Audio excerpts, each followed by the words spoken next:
तर पुढील बातमी राजकीय आहे, कारण ठाकरे बंधूंनंतर आता महाराष्ट्राच्या राजकारणात आंबेडकर बंधू ही एकत्र येण्याची शक्यता आहे।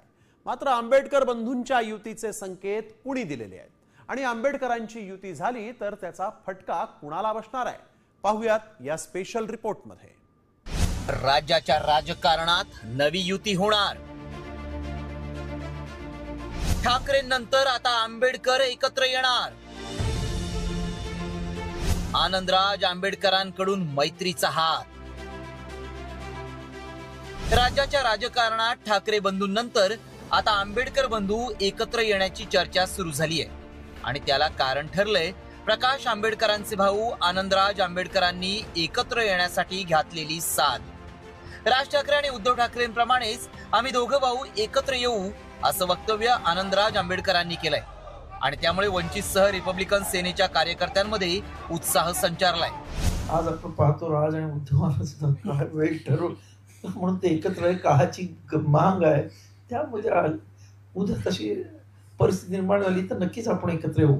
पण आता यावेळेस ते परत असं वाटतं की ते कुठेतरी युतीचं राजकारण त्यांनी पण चालू केलं असं मला दिसतंय। राज्यात स्थानिक स्वराज्य संस्थांची रणधुमाळी सुरू झाली आहे। त्यातच नांदेडसह अनेक जिल्ह्यात काँग्रेस आणि वंचित बहुजन आघाडी एकत्र आली आहे। दुसरीकडे आनंदराज आंबेडकरांची रिपब्लिकन सेना शिंदे सेनेसोबत आहे। मात्र आता आनंदराज आंबेडकरांनी ठाकरेंप्रमाणेच आंबेडकर बंधू एकत्र येण्याचे संकेत दिले। मात्र दोन्ही भाऊ एकत्र आल्यास त्याचे काय परिणाम होऊ शकतात पाहूया। राज्यात 13 ते 15% दलित मतदार आहेत। आंबेडकर बंधू एकत्र आल्यास आंबेडकरी चळवळीला ताकद मिळेल। राज्यात 10 ते 15 विधानसभा आणि 4 लोकसभा जागांवर प्रभाव वाढेल।